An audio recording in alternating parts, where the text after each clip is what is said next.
I will be presenting the 10th essay, Heidegger and Theology, and it is a tricky chapter, so we'll see.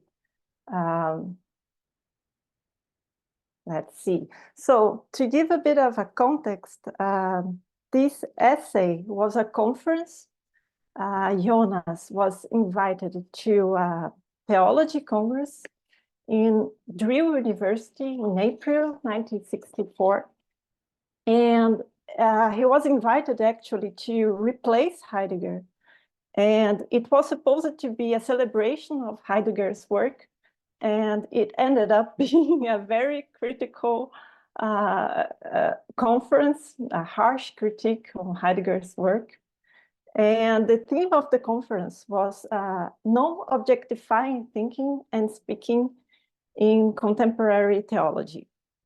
So this is the problem that Jonas will try to address.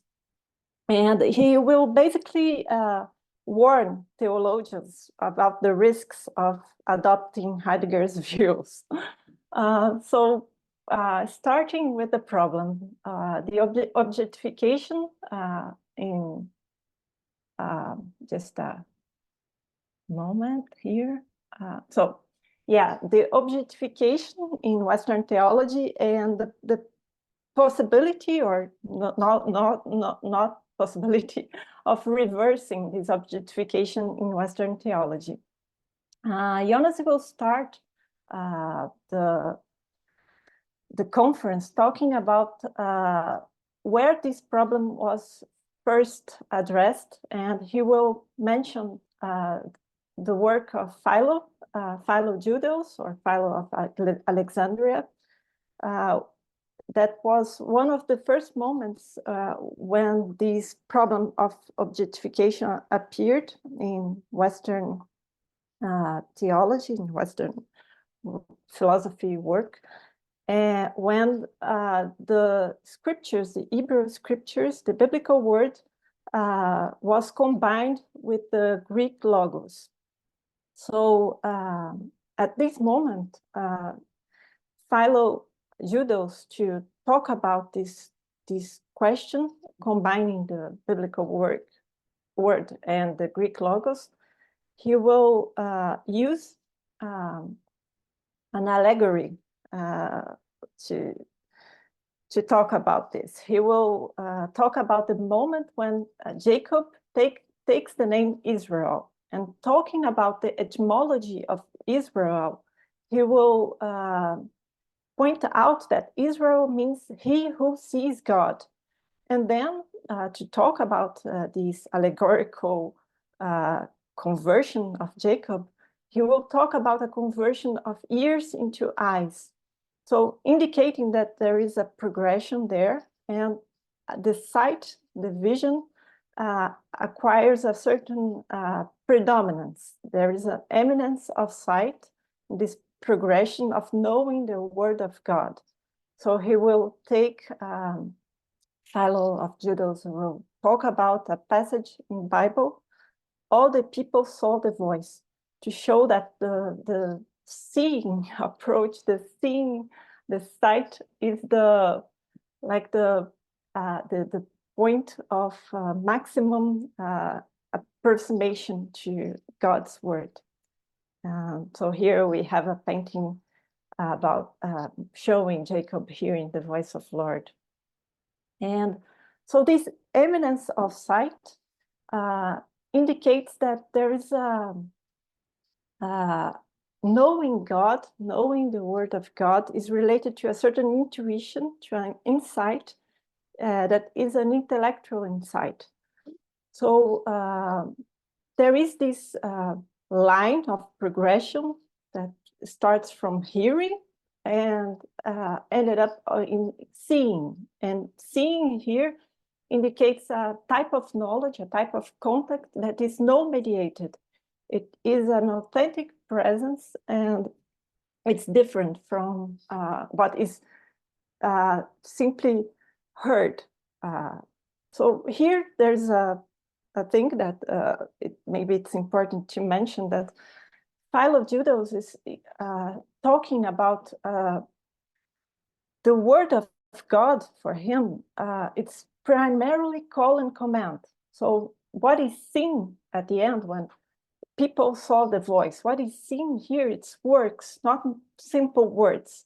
So when he's talking about this progression, he's talking about something when we hear that is about what is visible. So something that needed to be complemented by a vision, by seeing. So it's not about, he's not talking about the imperative aspect of the word of God, but this simple hearing about what can be seen.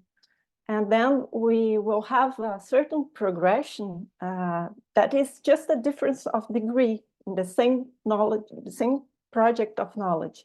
There's no qualitative difference between this type of hearing and the seeing. It's just really a progression indicating forms more and more immediate, more and more no mediated. So what does it mean for theology and specifically for Christian theology? So the Western theology, in a certain sense, adopts this idea that there is a progression departing from hearing and attempting to achieve a vision, an insight that will be a vision of divine truths. And this marked the history of theology. And then what Jonas will ask them for the theologians there in the conference is if it would be possible to overcoming this predominance of the seeing approach. We arrived in a moment of the modern theology where this question is posed, and we see a certain predominance, and we this predominance articulate in a certain manner the relation between theology and philosophy, because philosophy would be the discipline responsible to give a certain insight, to give elucidation, to give objectification. And then theology would ask philosophy the help to achieve this insight, in this intuition. But Jonas will say this is very risky to theology. And you, theologians, must think about this relation of theology and philosophy without asking to philosophy the criteria to your own discipline. You should ask for philosophy the authority, the otherness. No, not the criteria for judging your own discipline. And this is especially true regarding Heidegger's philosophy. And here start the critical part, because Jonas will say it's very tempting to the Christian theologian to look at the Heideggerian philosophy and look for the similarities, the apparent similarities, and a certain way to return for the departing point of this progression and go back again to the hearing the call of God, and overcome in a certain sense this predominance of the insight, the seeing approach, the insight, the intuition, the elucidation that theology was asking for philosophy to bring. And this is because Heidegger will use a vocabulary that is very similar, very similar to the Christian vocabulary. So he will talk about moment of call instead of form, about mission instead of presence, about being grasped instead of surveying, event instead of object, response instead of concept, humility of reception instead of autonomous reason, stance of piety instead of self-assertion of subject. So the whole vocabulary that Heidegger use is a certain, there is a certain appeal to the hearing approach. and it's a non-objectifying discourse, and this can be very tempting to the Christian theologian, and in a certain sense, tempting to overcome this predominance of the objectification in theology. But then Jonas will say this is extremely dangerous, and you should take a closer look to this. Because at the end, Heidegger, we could ask if Heidegger achieved this vocabulary, this manner of talking about things in an independent philosophical reflection. And he'll say, no, this is not the case. Heidegger, actually, he adopted the vocabulary, but without the notions. It's just empty words. It is what he will call a secularized Christianity. Basically, Heidegger, for Jonas, borrowed, or even to not say stole, the words of Christianity, like guilt, care, anxiety, call of conscience, even this idea of unveiling the being that is, Jonas will say, suspiciously close to revelation. So he will borrow all these words, but as Heidegger himself is saying, it's just used in an ontological sense. There's neither ontic nor moral connotations in these words for Heidegger. So it's just an empty word, it's an empty vocabulary. It's completely secularized terms. And this should be, for theologians, a warning sign, and they must revert the relation between theology and philosophy instead of looking to the philosophy and ask for criteria to evaluate his own work, their own work. They should take a look of what they are doing and establish their own criteria. Because philosophy, or more specifically, Heidegger philosophy, Heidegger's primal thinking is stealing from the domain of philosophy. So when the criteria is reversed, theologians, they can ask themselves what they are adopting when they adopt the vocabularies, Heidegger's vocabulary, Heidegger's thinking. And then they this can bring to the fore the incompatibilities between Christian theology and Heidegger's thinking. And Heidegger himself, if we ask Heidegger why he's using this vocabulary, Heidegger himself would say that there's not a coincidence, and it's not even the result of independent reflection, but it is related to the idea, his notion of fate. And this means that the vocabulary adopted is related to the history of the tradition, and so conditioned by a certain historical moment. And Jonas will say this is closer to truth, but extremely problematic for Christian theologians, because it is precisely this idea of fate that is extremely dangerous. Like this idea lets little room for free will, and will present a lot of problems for the Christian theologian. So some of the consequences that Jonas will point out of adopting Heidegger's thinking is this idea of fate. This will come with the package if we adopt Heidegger's vocabulary, and this idea that the thinking of being is a self-clearing taking place in man. So it's not a thinker's command. This idea of fate brings this notion that thinking has a fate-like character, that it's related to the history of being and to the history, the tradition. So there is this fate-like character in thinking. And this should be a problem for both for philosophers and theologians. And Jonas will say, we could ask if it's not precisely the philosopher's task to overcome, to transcend fate.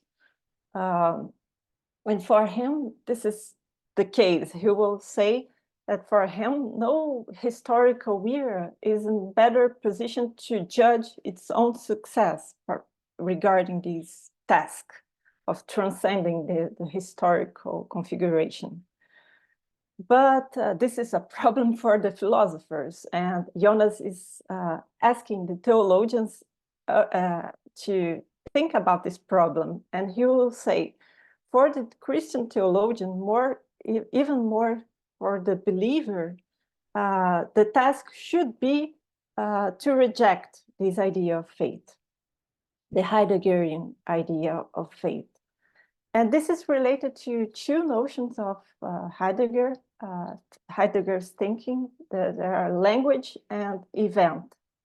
Heidegger will say there are at least three aspects that should be reasons for the Christian theologian to reject this idea of fate. The first one is the Christian said to be saved from the power of fate. This is in the scriptures, in the biblical word. The second one is this idea that faith for the believer, for the Christian theologian, faith is radically different from the understanding of this word. So it should be a task for the Christian theologian to preserve the idea, the notion of transcendence. And the third one is the fact that the crucifixion was not an event of language for Christian. And Jonas, in a very ironic manner, will say that he shouldn't be the one saying this to Christian theologians, but he sees himself obliged to do that because there is this attempt to combine Heidegger's view and Christian theology, especially with this author, Ott. He's the representative of this attempt.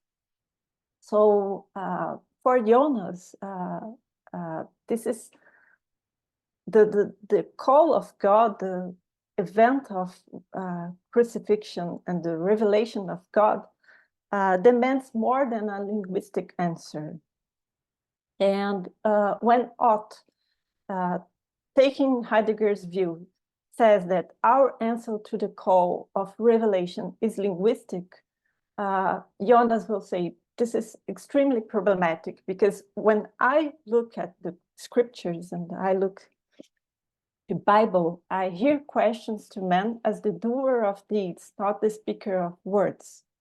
So what Jonas is saying is that the call of God is not it's not addressed to man in a place of thinking or in a place of language. It's addressed to a place of will, this guilt, and asking him to do something with that, to act. And then at this moment of the conference, Jonas will talk about the question that is hovering about Heidegger's support of Nazi doctrine. He will say, and there is a footnote reminding people of the answer of Heidegger about these support. And he will say, for Heidegger, the linguistic answer would be the same for God or for the Führer. There's no norm, external norm outside language that will allow to decide how to answer these calls, these historical calls. So there's no norm, there's no external way to judge how to respond, what to do with these historical calls. So this, for Jonas, it's the problem with Heidegger's thinking. These two ideas, the notion of action and this notion of transcendence. And he's there at this conference to remind theologians that they should look at philosophical systems, and especially Heidegger's philosophy, the primal thinking, and all these historical events as facts of this world. So radically immanent, secular, and the task of the theology is to affirm, to protect, to preserve the radical transcendence of God. So he's drawing attention to the pagan character of Heidegger's thought. So talking about these Heidegger's paganism, he will say that he will take up again the idea of unveiling of being, the one that he said before that is suspiciously close to revelation, to say that this unveiling is radically immanent. So it's not the same for the Christian theologian. It's quite the contrary. It's profoundly anti-Christian. And not because it's atheist, but because it's pagan, because it deifies the world. Everything has the same type of revelation. So the revelation of God himself is redundant. It's like equal to all others. And Jonas will talk about, again, of Ott, this author trying to combine Heideggerian thought and theology. And he will quote this author. He will say that Ott is saying, God unveils himself to think as who he is. So trying to show that the revelation of God is the same type of revelation or unveiling that Heidegger is talking about. But then Jonas will say, this is a problem, because if we take seriously the ontological difference that Heidegger is talking about, we will be obliged to admit that God is a being. It's ontic. We are talking about a being among others. And the question with the ontological difference or the primal thinking of Heidegger is precisely to experience this ontological difference as an amazement of the fact that there is a being. That means that an amazement of the contingents of the being, the ontic beings. So primal thinking, it's a manner to think away or beyond specific beings, which means that for the theologian, this would oblige him to think away or beyond God. And this is very far from the Christian theology. The other possibility, still considering the ontological difference seriously, would be, and this is a little bit what Ott is trying to do, is to consider that the unveiling of beings, the constant unveiling of beings, is indicating transcendence, a certain transcendence that would be present in the revelation of all beings at the end. And this would be a manner to reveal the divine in all things. But then Jonas will say this also is very different from a Christian theology. Because again, this means that the revelation of God is redundant. It's like all the rest. So it's not very Christian. This is closer to a Zen doctrine than Christian theology. And the other manner, if it would be for the theologian to adopt Heidegger's thinking, it would be to consider that ontological difference at the end is not that literal.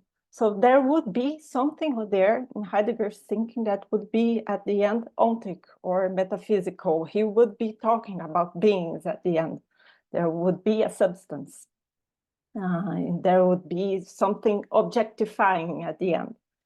And Jonas will say in later Heidegger, we have this impression.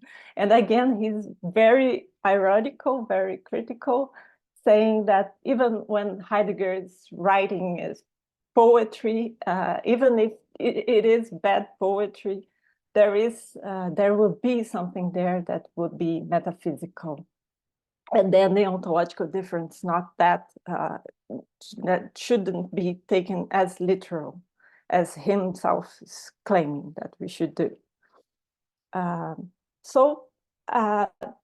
Summarizing the Heidegger's thinking, the primal thinking, should not be the model for Christian theology, for all that reasons that can be summarized in these 2 points. The first one is this idea that it is at the end a doctrine of permanent revelation. So these notions of history and fate would make the event of the revelation of God irrelevant or equal to all the rest. And the second one is this problem with this non-objectifying speech or thinking, because we would have on one side the primal thinking of Heidegger, and on the other, all the subjectivist objectifying thought, where would be metaphysics, science, and we could ask, and theology, or how to localize theology in this division. And there's some ambiguity in Heidegger himself, because early Heidegger will try to put theology on the side of metaphysics and science, so saying that theology is a positive science, it is a science about a being, a specific being, so ontic discipline. But later Heidegger will admit that theology can be put along with philosophy and his philosophy, and with poetry as a form of primal thinking. But then Jonas will say, this is still a problem. This is very problematic, because this model of primal thinking, Heidegger's model, is saying that the adequate response to God's command, to God's call, is thinking.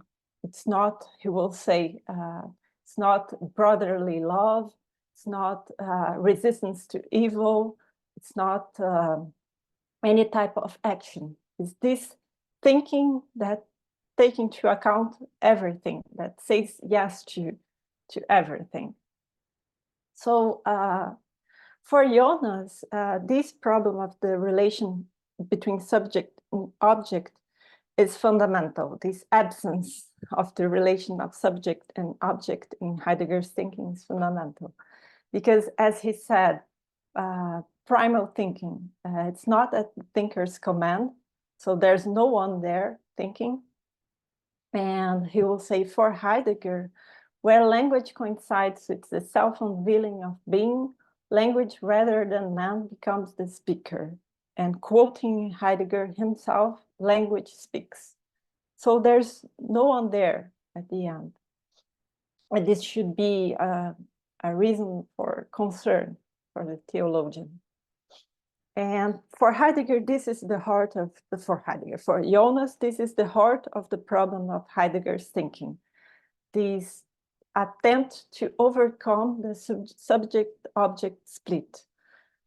And Jonas will say that this can be very tempting for Christian theologian to adopt this type of thinking, this attempt to overcome this split, because this would mean to overcome all types of subjectivity. And this seems a very humbling position, very an example of humility. But then Jonas will say this is a false humility. It's quite on the contrary. He will say it's one of the most arrogant positions in the Western philosophy. And why? Why he's saying that? And there are two aspects in this type of arrogance, and he will talk about responsibility, this notion of responsibility, and its absence in Heidegger's thinking, and this idea itself of the importance of the relation between subject and object. So the subject status, object status, and their mutual externality. So to talk about these two aspects, the responsibility. Jonas will say, Heidegger, at the end, it's a ventriloquist of being. So there's, again, no norm that would allow to say no or to refuse anything. So all the doctrines, all events, historical events of the world are forms of unveiling of being, and there's no subject there that could have a distance regarding these events, these manifestations. And then Jonas will say it is hard to hear man hailed as the shepherd of being when he has just so dismally failed to be his brother's keeper. So again, the question hovering about the responsibility of actions. And then this other aspect, the subject-object relation, that could be, I don't know, more epistemological aspect, that Jonas will say that it is part of the human condition. For him, it is constitutive of man. He will say it's not a creation of Plato, an invention of Plato or metaphysics. It is part of human condition. He will say the subject-object relation, which presupposes, holds open, and stands through the duality, is not a lapse, but a privilege, burden, and duty of man. And Jonas will say this cannot be transcended all the time, as Heidegger is saying. This can be transcended only in very specific encounters, so with our fellow beings, with God, but not with objects, and not all the time. So for him, this is very problematic, and if I understood correctly, it is related to his very idea of knowledge. So at the end of the conference, Jonas will talk about his own view, his positive view about how to tackle this problem of objectification in theology. And he will talk about what he called demythologizing. And first of all, he will say that there is no objectifying thought and speech. He's not denying the fact that there is a problem first for theology to deal with the ineffable, the word of God, and talk about this in an objectifying manner. And there are no objectifying speech as poetry, as he will mention Buber and the relation I and thou. So there are forms. But theology as a discipline should be concerned about objectifying, how to have an objectifying presentation of problems. And so he will say that the question here, it is that there are degrees of objectification. And what would be important is to keep the inadequacy of language transparent, or to talk about this in another manner, to manifest the opaqueness of myth when we are talking about this ineffable when we are talking about the Word of God. So for him, what is suggesting here, it's the demythologizing could be, in a certain sense, a work of translation. So it will be an attempt to retrieve from what is the content of the substance of what is being discussed, what can be put into a common word. So to retrieve the most extreme form of objectification and to put this in a more in a way that we can transmit to others. So when we are talking about the word of God, we will need some symbolic speech. We will need symbols. So there are a certain limit to this possibility of objectification. And he will, at the end of the essay, he will use this image of the glass that we could darkly see. So myth taken literally is crudest objectification. Myth taken allegorically is sophisticated objectification. And myth taken symbolically is the glass through which we darkly see. So demythologizing would be this attempt to use symbols and to keep the transparent, the fact that the language is opaque. So keeping the ambiguity transparent. So basically it is, just for curiosity, I found the article of the New York Times when in April 11, 1964, talking about the conference of Jonas and saying about talking about the scandal that it was.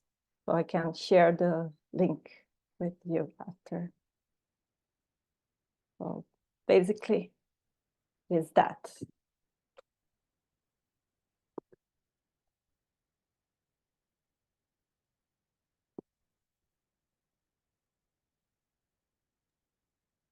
Thank you for that really excellent presentation, given the topic. But I can really say that you didn't have an issue with it at all. So Kind, thank you. well, thank you for, first of all, stepping up to do it. And then doing it the way you did. Okay, so does anyone have any questions at this point? If not, I can just maybe share a couple of sentences about the context of this and Heidegger's text that he is referring to, just in case anyone is interested. Yeah. Here in Wegmarken, there's a chapter, Phenomenology and Theology, which consists of two parts. So one is a lecture with the same title in 1927. So that's basically early Heidegger. And the second one is a text that Heidegger wrote in 1964, and that was used as the sort of opening for the conference. So if anyone wants to find it, this is where Heidegger's text is. Okay, thanks. No problem. So who would like to kick off the discussion? I think you can take it off. But me? Yeah, you, yeah. Okay. Well, one thing here in this, not the most charitable reading of Heidegger, is that, I mean, given the way Jonas presents Heidegger, and especially the sort of the alternative between early Heidegger and taking the ontological difference seriously, and late Heidegger and hypostasizing being. I mean, one could make similar arguments about Meister Eckhart, for example, given the way that Jonas talks about the subject-object split as being the privilege and not the burden. I mean, the privilege and burden, but burden in a good sense, not something to be transcended, except in specific encounters. One could make a similar argument against the use of Meister Eckhart's thought in Christian theology, which would be a bit more, to some extent, of course, understandable to anyone who knows how Eckhart was viewed in particular situations. But I think that argument could be made.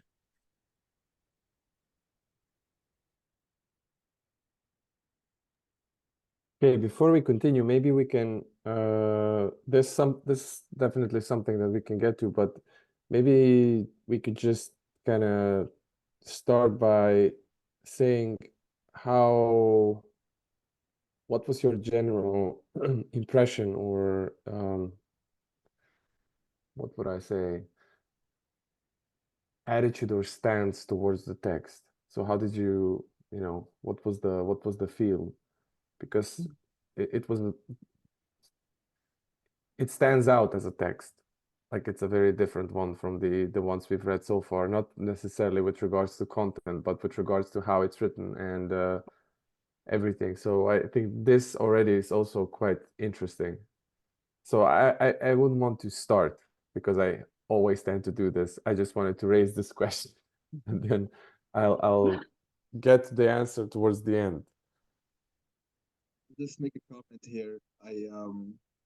Unfortunately, I read the wrong chapter, so I'm gonna be in the passenger seat for today's discussion. I read the next chapter, the one for the next session. So I'll just absorb your discussions for now. Wow.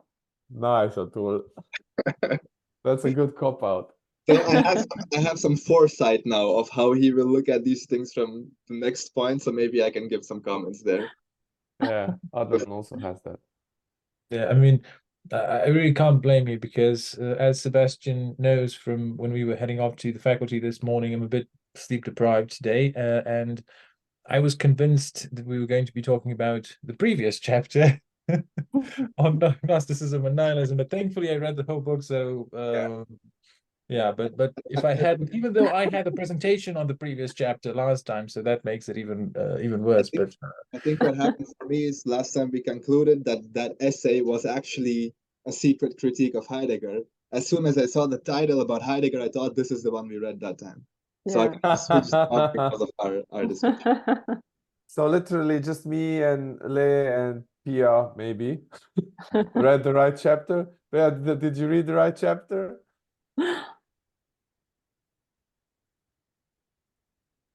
Wait, did you ask me? Yeah, if you read the I right mean, chapter. can I say that I didn't, so I don't have to? Yeah. Wow. No. This is something. No, I think she read it, but she just wants to say she didn't, so she can skip the question. Wow. Yeah. Thankfully, I read it recently, so it's not much of a problem. I think I am close enough to the text for today. Okay, then basically, Le, Yeah. it's just you sharing and me sharing. That's it. That's it. And then Adnan And chiming it's a in. very, very strange chapter. It's completely different from others. And when I was reading, I was, wow, he really hates Heidegger. This is the only thing that I could, because first it is that it's a conference. So it's already different because he was talking to theologians. And there is this very harsh critique of Heidegger throughout the whole text. So it's even difficult to, even if I could see some of the points of the things that we discussed previously, so the immanence of sight, again, this idea of symbol and the freedom of creating images, the relation of subject and object. So there are some positive ideas of Jonas there. But the most part, it's just a very harsh critique of Heidegger. And I was thinking about how to present this, because it was a bit tricky to present.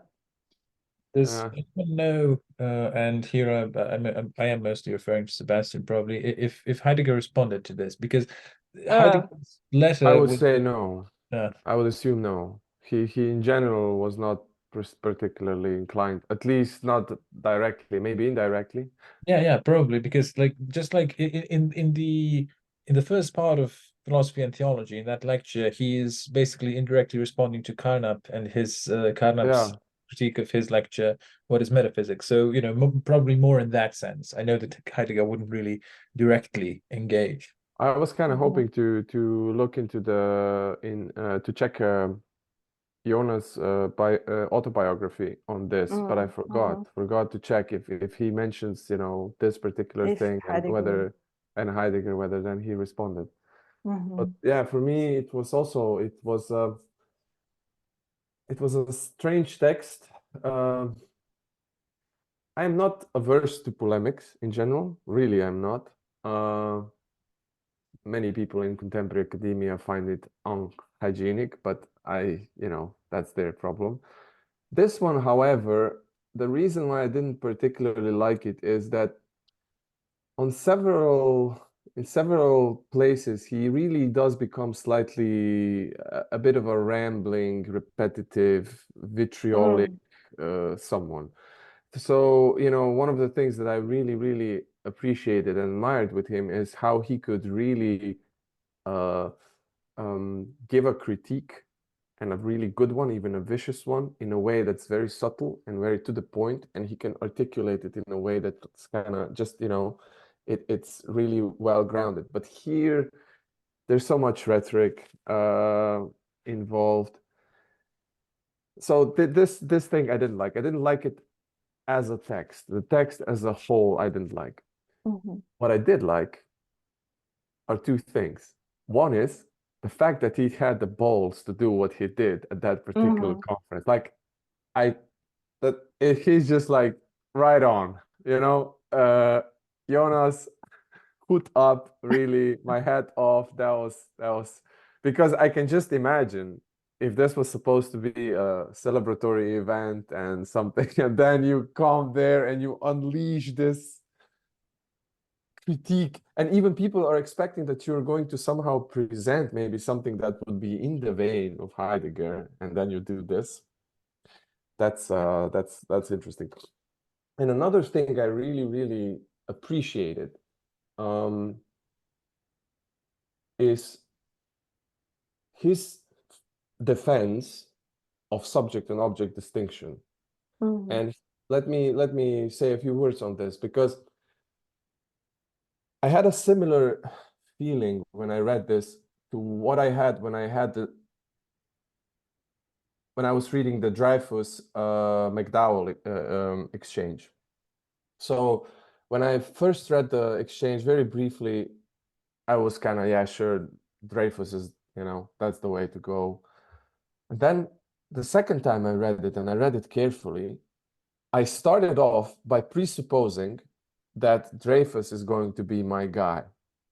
But then, as I came to McDowell, it slowly started dawning on me. I mean, you know, the points that he's making, like Dreyfus is just, they're in different category. I didn't necessarily agree with many of the things that McDowell was making, but I could see that one thing where he was really, really to the point was that this particular issue that Dreyfus is trying to just kind of almost hand wave away is a way more difficult and serious issue, and you simply cannot do it the way you would like to do it.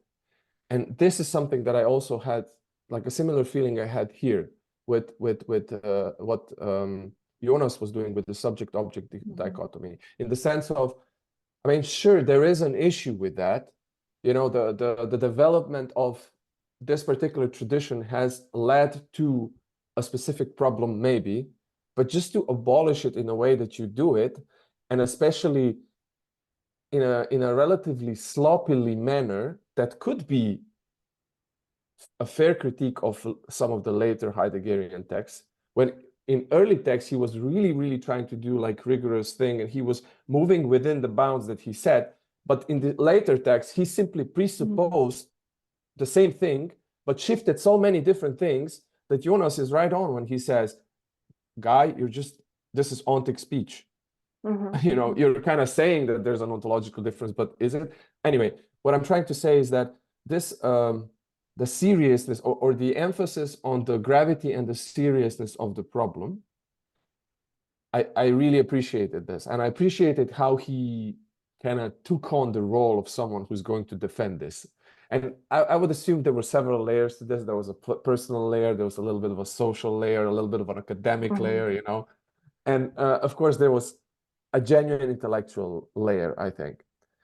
So in this regard, these were the elements that I like. The fact, you know, the ballsy aspect, and then this particular defending of the subject object and objectifying thought in maybe a certain qualified manner. So that was an interesting part. But the text as a whole, like I said, a bit too vitriolic and repetitive in many ways. I can comment on that. I'd say my impression was fairly similar regarding the text as a whole. And also regarding the critique of Heidegger, critique of late Heidegger, yeah, I suppose I do agree there. Late Heidegger, I mean, never really been my my cup of tea. I have a sort of very, I don't know, can't really easily describe how I feel about late Heidegger. There are some aspects that are really fascinating, but then, you know, that sort of sloppy manner he goes about things is a bit odd. But regarding the subject-object dichotomy, the thing that's strange here with Jonas in particular is that he says that it can be transcended only in certain special encounters. But the problem I have with that is what he can mean by those encounters, given what he says in the next and final part of the book. So those encounters can really only be intersubjective encounters with fellow human beings.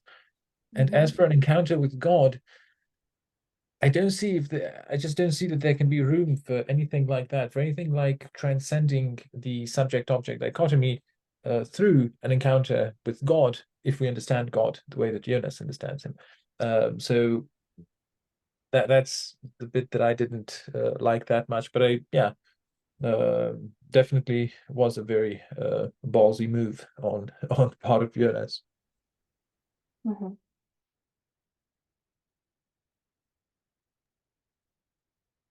Yeah, so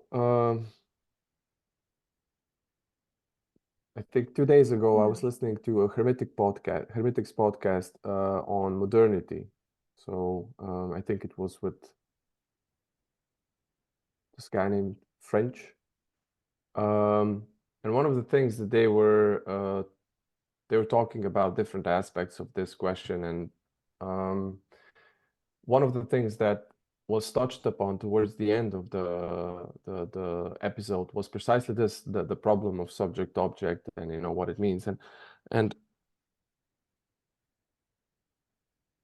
the solution that was offered was something that, you know, when I was listening to it, it was just it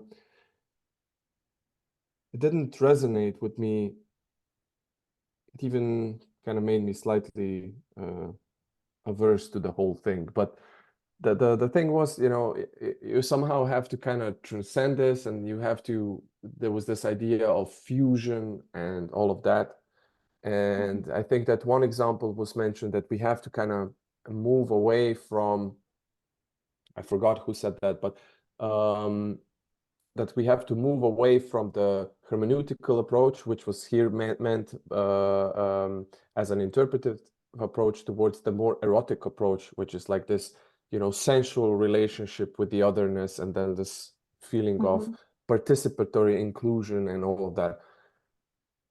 And the thing is, you know, I have really strong issues with this particular solution. I don't really think this is a solution, to be completely honest. You know, that there was a certain trajectory that led us to the modern thought, and the intrusion of what happened with modern philosophy and science was an important event in many senses. And what it opened up eventually matured and came to its own limits. Now, the problem I have with many of these solutions are that they simply are unwilling to really study the limits, you know, take them seriously in the sense of understanding what the path was that was traversed. Where are we? Why are these limits the limits? And then through them, trying to find a solution to this problem. In short, it seems to me that very often the problem is oversimplified. So the solution is just, you know, there's a problem, there's a subject-object dichotomy, everything bad is related to this. We have to somehow transcend it. It has to go in the direction of this particular fusion.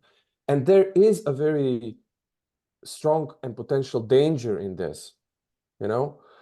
And I can understand the enthusiasm. I can still remember when I was writing my PhD, I was very much under the influence of this. And luckily now, in hindsight, it was a gift. It wasn't my smarts, it was a gift, prevented me from going down the road of complete, you know, fusion or unity or oneness or any of that. I always had this, like, it has to be a fusion, but at a distance, like at the remove. I didn't know the late Merleau-Ponty then, so I didn't have all that good vocabulary that I could use, you know. But there was this recognition of this particular something, of a certain type of non-duality, which is again also a potential problematic term. And the thing is that in this regard, I really like this Jonasian backlash to this.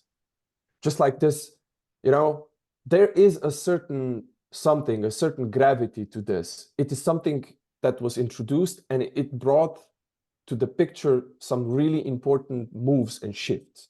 And now it would seem is kind of running out of steam. It came towards the end, towards the end. And people sense that, feel that this is happening. But then they are too quick in just trying to kind of, you know, unravel this, deconstruct this, just say, you know, we need a more erotic approach. I don't think that this is the case.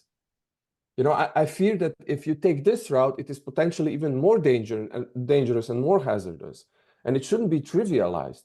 So the fact is that, you know, Heidegger didn't necessarily always make the best moves and the best alliances.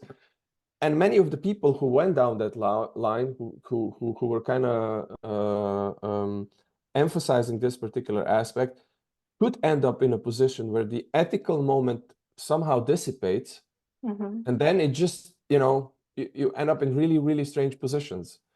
So in this regard, the way I read this particular segment in Jonas was just a call or a plea, in the sense of, sure, you know, let's tackle this problem, but do it like properly, do it seriously. You know, there's a gravity behind it. You won't be able to do it cheaply.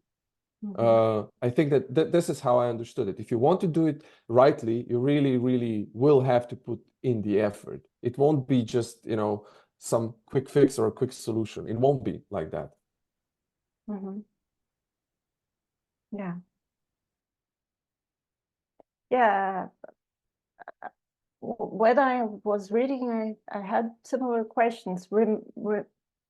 I was thinking about an activism and an action, and the text, the Varela's text about ethics, because there is a tendency to desubjectify a little bit, I guess, to progress towards this non-duality, to talk about ethics. And I was trying to, I don't know, to understand this position of Jonas, and I was thinking about the chapter about the sight, because this was present again, the sight in the chapter about the creation of images and symbols, the question of image, because there was already this idea that the distance and the mediation are like an open door to the eternal. And for me, this was intriguing then, but here I understood better because of this ethical part, this ethical idea. But still, it is a bit counterintuitive, I guess, to think about the distance, the mediation. And here I think the language too is a type of mediation with this opaqueness. And but think about this mediation as an open door to the eternal, to the knowledge, and here in theology to the word of God, for example. Because when we think about subject and object in general, and thinking about an action and Varela, there is like a genetic temporal development.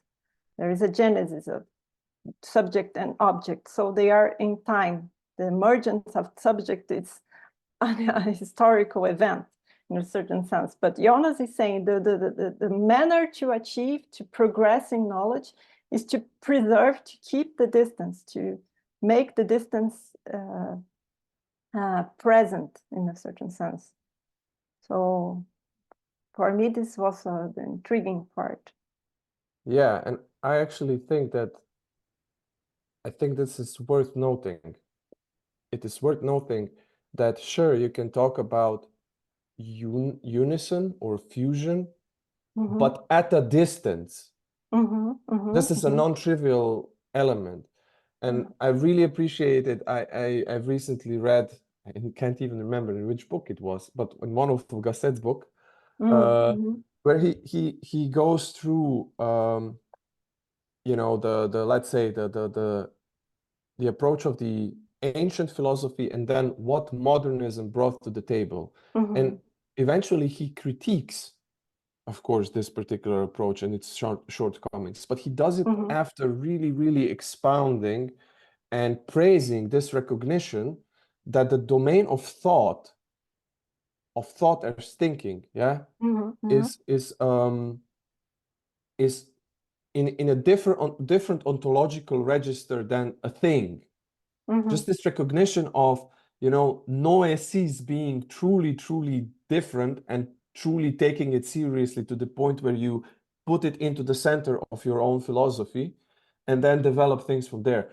And you know, the way he articulates it, it's like that's the way that I think that this should be approached. And then of course eventually Jonas moves away. He's kind of showing where this takes Gasset takes takes this in the direction when he tries to show what the shortcomings of this are, where it kind of moved into the extreme that was the opposite of the previous one and what the problems were.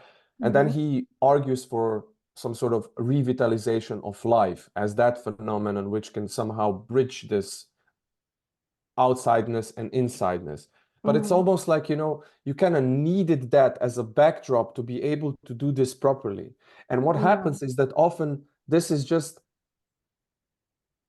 instead of trying to make that move forward, what often happens is that people try to make the move backwards. Yeah, in the sense of just, and this is where the problem lies then, because you have all these, let's say, fetishizations of the lived experience as the Adamic realm of pure, rational cohabitation and stuff like that.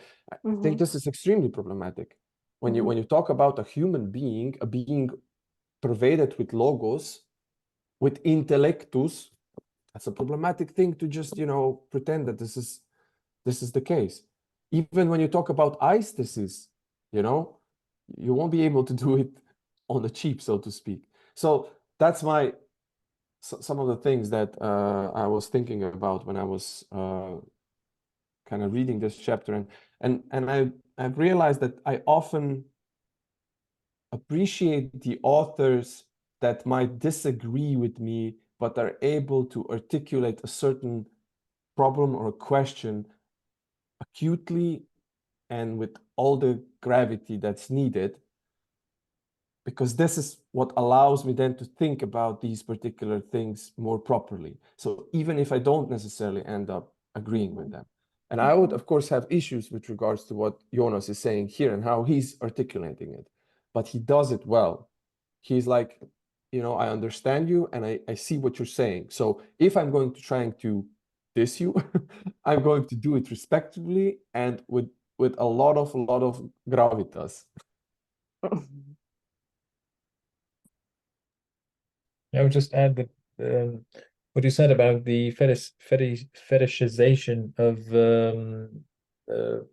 pre-rational experience, that was always an issue I had with more phenomenologically focused strands of perennialism, because that really tends to go in that direction very easily, and it also tends to it makes it easier to dispense with ethics, just like a different approach, namely that of late Evola in Ride the Tiger, which I know we mentioned it last time.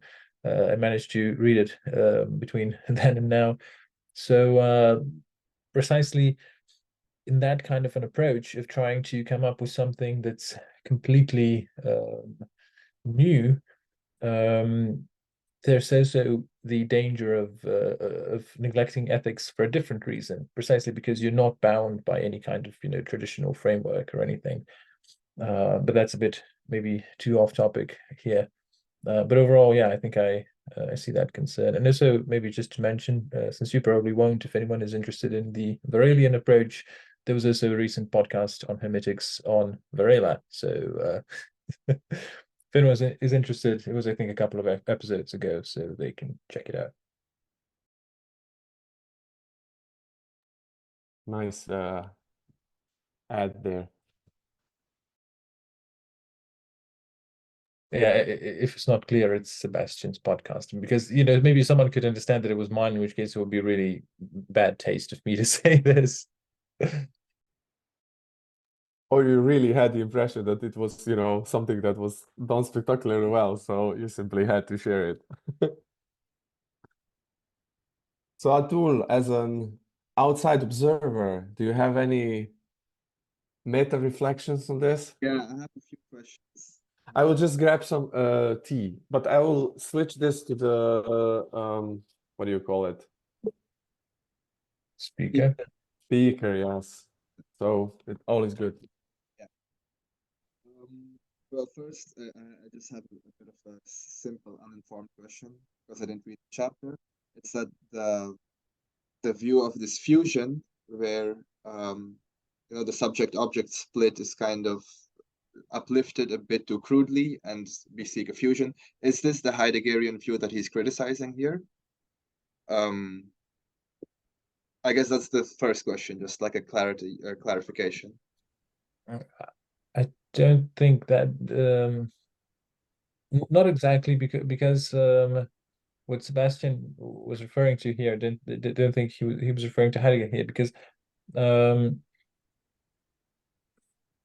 the thesis that Jonas is criticizing here is that theology can be a form of primal thinking that can kind of, in a way, I wouldn't say result immediately in a fusion of subject or an object or anything like that, but that can kind of avoid that type of thinking, basically avoid the objectifying tendencies of thought. But so yeah, that's what he's criticizing. It's not necessarily that Heidegger is talking about some kind of fusion directly. What I could understand is the Jonas understanding of Heidegger is that Heidegger is saying that thinking is a manifestation of being in Dasein, in man. So it's not that an action performed by a subject. It's like the clearing, the being's clearing itself in man, through man. So it's like if the subject wasn't there, really. So it's not exactly a fusion, but I think don't know that the biggest issues that he has is actually with the late Heidegger. Yeah. That's his, even when he's kind of pointing out the differences or something like that. He usually makes this Yeah. distinction. At some point at the conference, he even says that when Heidegger was still a rational thinker. So good. No, but the thing is, you know, this when you read early Heidegger, and if you just allow yourself to enter into the edifice that he's trying to erect, you see that he's an extremely rigorous and very exact, not exact, that's precisely the word he wouldn't want, rigorous, let's keep it with the rigorous thinker. It's just fascinating to read some of his early stuff. It's fascinating to see how he's kind of developing like these different strands, that he really found an edge and a certain angle onto certain problems, which open up these new horizons. And he's, you know, very often that's already enough. If you manage to do that as a thinker, it's like, wow, man, this is amazing. But then he not only does that, he's really able to kind of articulate so many different things there, and really find so many rich threads.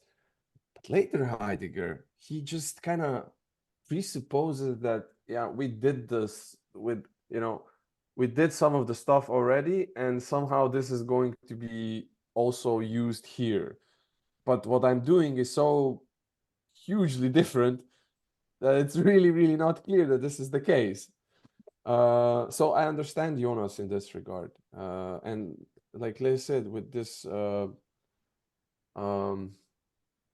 being coming into the clearing through Dasein, and eventually with late Heidegger even completely moving away from Dasein as this almost like a crack into the being, so to speak, or a perspective onto the being.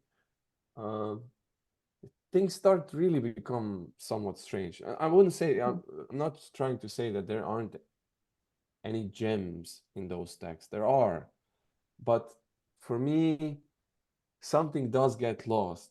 I can't find myself to get so easily enthusiastic about those texts, with few exceptions maybe, than I am with the early texts. You know, it's just, it's a different animal, so to speak.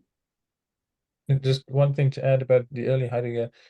One thing that would be useful for those that are well, repulsed by the terminology in Being in Time is to look at the really early Heidegger. So there was one book, can't remember the title, but it was basically my gateway drug into Heidegger. It's one of the earliest things he wrote. It's not a book as a sort of, you know, one whole, but is it rather that made short up of, one about time? One of, you know, he wrote several on time, and one is like this short, I think it was a series of lectures, and it's almost like reading Being in Time, but in a way that's very accessible. yeah, something like that. Basically, it was a series of lectures. I know it's somewhere in the Gesamtausgabe, but I can't remember the number. I'll go and try to find it. You just develop the thought further, yeah. Okay, and essentially back then, he was still using terminology which is quite close to that of Husserl. So we don't yet have the formale Anzeige, so the formal indication that the way that the way of speaking that he developed then in Being in Time. We don't have Dasein and any of that stuff. He is still using essentially Husserl's terminology, but yeah, it's like Being in Time written in a more accessible way. Basically, he's sort of pointing out those the cracks, or rather the difficulties in Husserl's approach, and laying out some of his theses that he will later develop on time. I think there's a bit on affectivity as well. So yeah, that's a good way of sort of entering into Heidegger's framework. I'm not sure if this is the one that you were thinking of, but how do I do this? Yeah, I can see the concept of time. Is this the one? I Or don't know. is this, or is this one? I can. History of the concept of time. Because I read the one I read was in the Gesamtausgabe edition, so it was This it was one, probably this one is fairly short, and I read this one, and this one is like really. It even says the first draft of Being in Time, of Being in Time, and it's it's as if you were reading an intro into the Being of Time, or written by Heidegger himself. So it's way more accessible and way more. I don't know. He articulates some of the things that in Being in Time he doesn't, or that he presents them there in a way more comprehensive and compact way. So Atul, we were just speculating whether it's the concept of time, maybe, or another one, the history of the concept of time. So yeah, that's a good entryway for sure. I had another question. There's this. We can't hear you, Atul. Again, I think you're having the Is problems. it in the Yeah, mic problem? it's the mic problem, Atul. Um,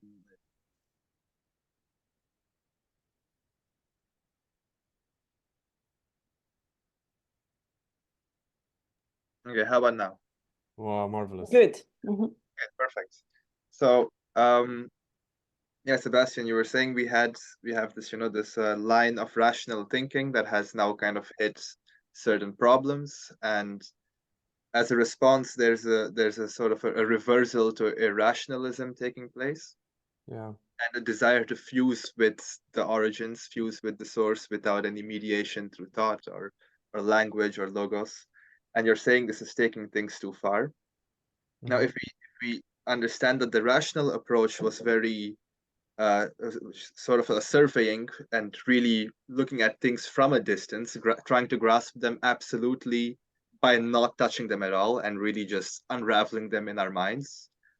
From this complete distance, there is now a complete fusion, but you're saying there should be something like a fusion at a distance. So would you say that this sensualist turn has something right? This element of fusion, so something about this erotic side of engaging with being is actually on the right track. Only it's again overshooting and going too far in the inverse direction. Like, what would that something be, and how would you envision the integration? Wow. Come on, Seb. Solve this. Solve philosophy for us, please. Solve this problem forever.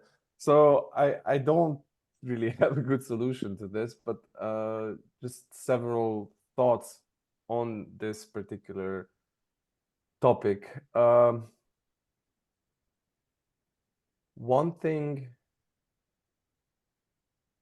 that I feel is, and this is something that's been on my mind for a really, really long time, is that there is something about life, something about aliveness that is very informative with regards to this particular question.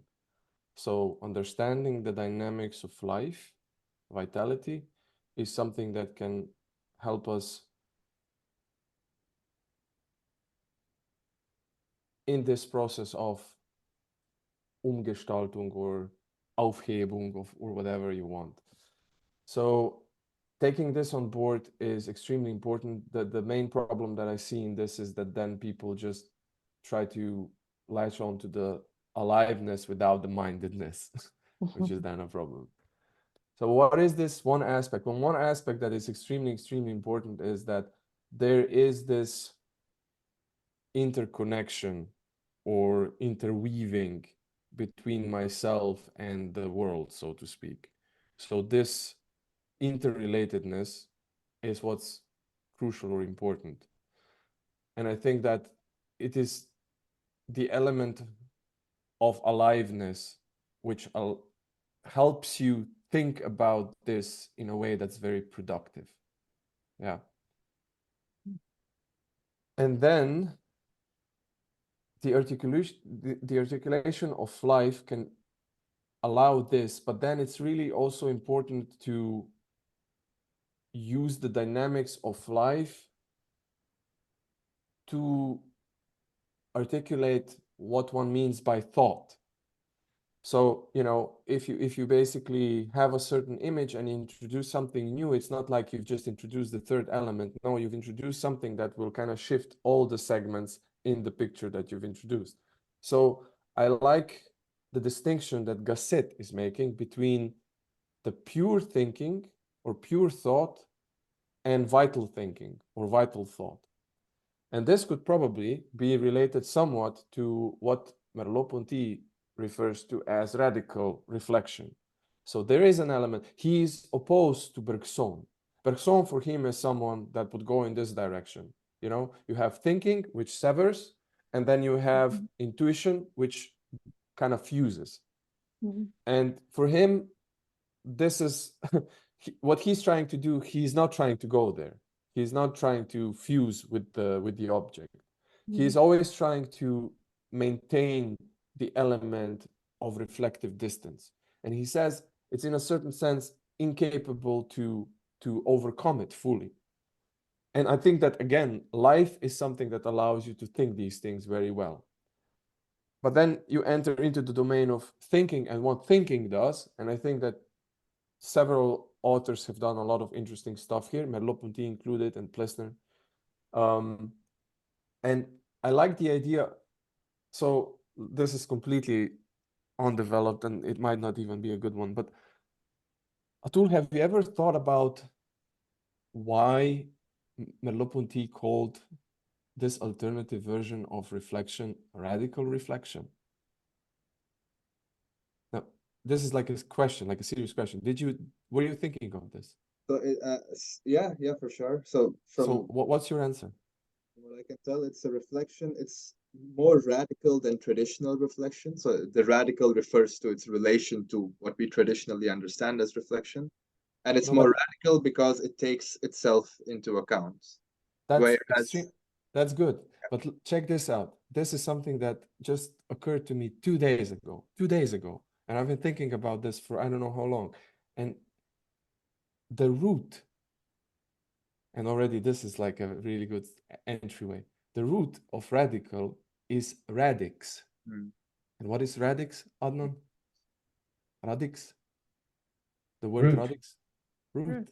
Root. Going to the root, Atul.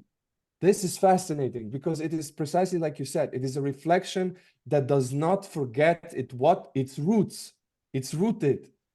This was just like, it's a simple when somebody points it out, but you know, because you think about it, why radical? Yeah, sure, it's more radical than that, but it's always seemed a strange name to me. Why would you say radical? But it's a reflection that goes to the roots, to the birth, to the origin, to the womb. Yeah. So this is this type of reflection, I think you cannot properly articulate or understand in, say, I'm going to use a loose designation here, in the Cartesian framework, regardless of its later permutations.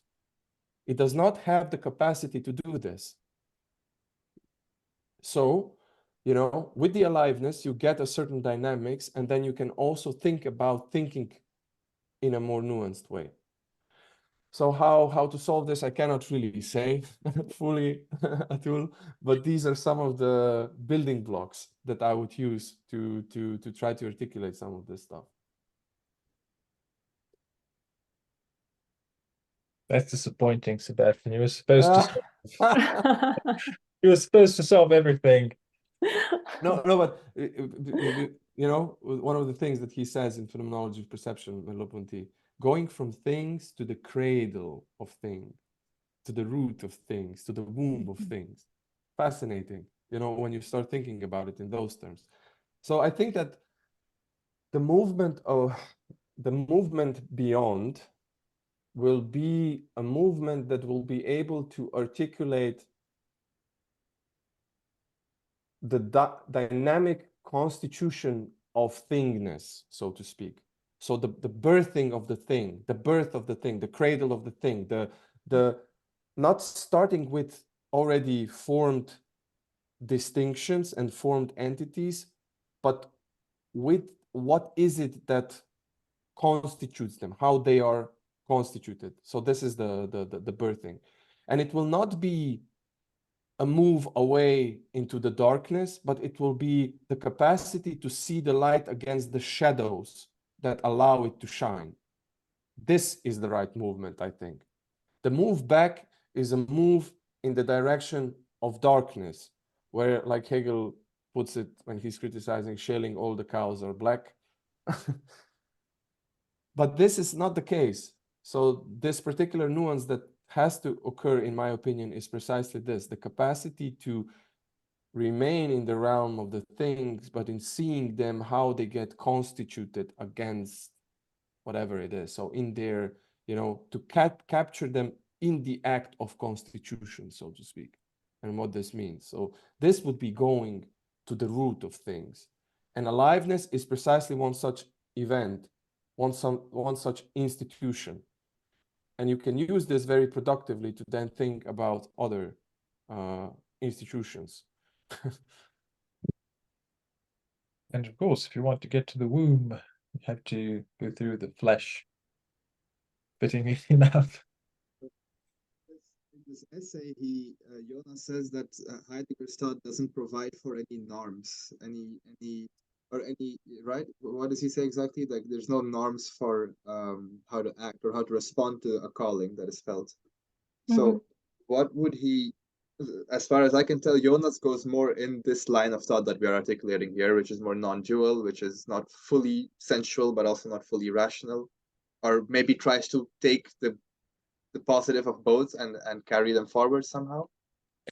I don't think that Jonas does a terribly good job at going in that non-dual direction. That's precisely my issue. Yeah. I mean, I appreciate the way he makes the case for the gravity of the subject-object split, but and of course I also appreciate that it is not something to be taken lightly, not something to be swept aside. But while the task is, and of course ought to be difficult, my reading of Jonas is that at the end of the day, in his view, it is impossible. So I don't think that I don't really see that kind of non-duality in Jonas, especially given his understanding of God, which he develops in the next and final part of the book. So not necessarily, but I think he does offer some very interesting pointers in that direction, I'd say. This essay, when he criticizes Heidegger on these grounds, does he offer some alternative, like some way in which he does see a guidance or some normativity that guides us in response to these callings? I mean, yeah, he does offer guidance in terms of ethics, definitely. I just don't think he does on the realm of how to even put it. Well, on the realm of radical reflection. But on the realm of ethics, in the realm of ethics, he definitely does do that. And well, if you read the next essay, then this also in the hang on, in the next essay, and then in the epilogue, that's really highlighted. Yeah, in the epilogue, especially nature and ethics.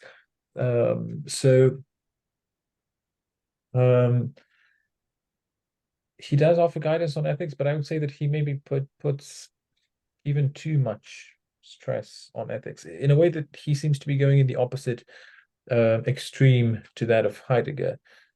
Heidegger makes it easy to brush ethics aside and invites a kind of arbitrary chaos in that sense. But Jonas seems to think that it all boils down to ethics, essentially.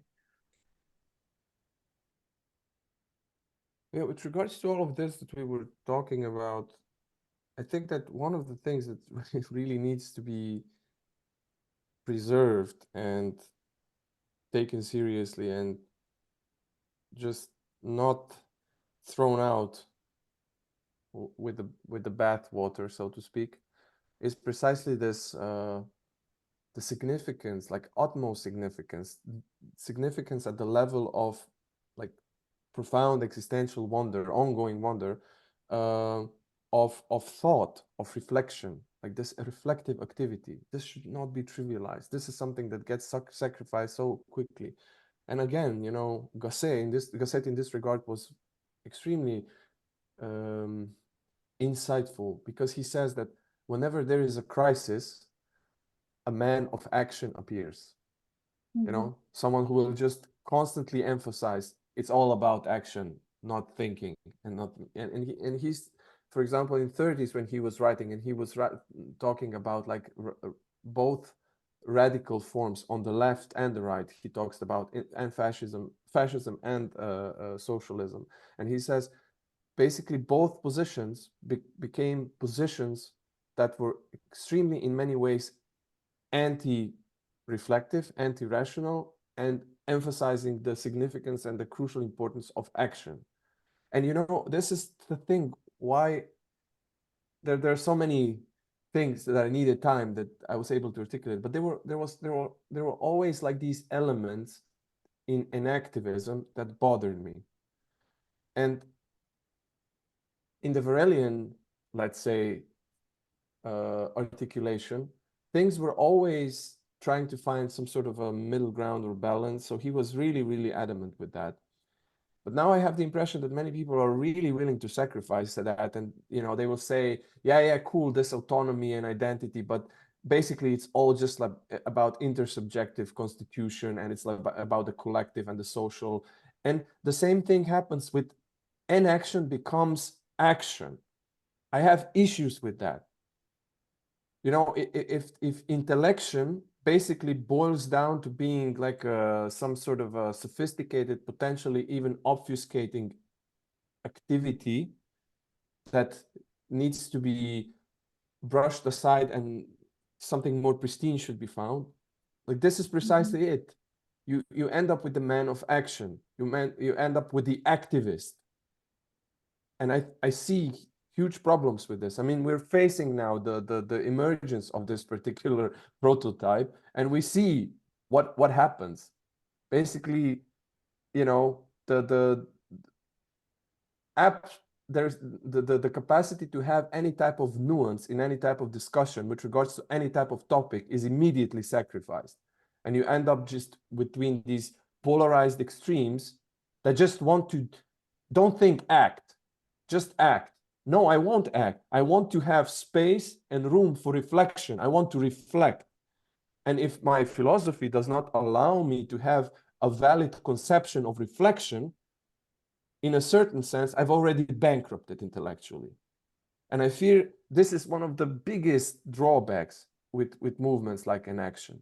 And they're not trying to remedy it. If anything, they're trying to just exacerbate this, because the new movements are just constantly emphasizing these, you know, active elements and trying to erase the remnants of anything that could be somehow the vestige of the old.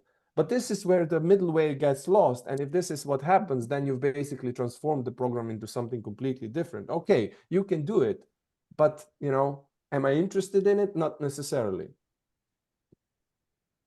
But So this, in that sense, in that sense, Jonas would be a good balance, because he's talking about the importance of keeping the distance between subject and object and preserve thinking and reflection, but also saying that there is a subject there is responsible for actions, for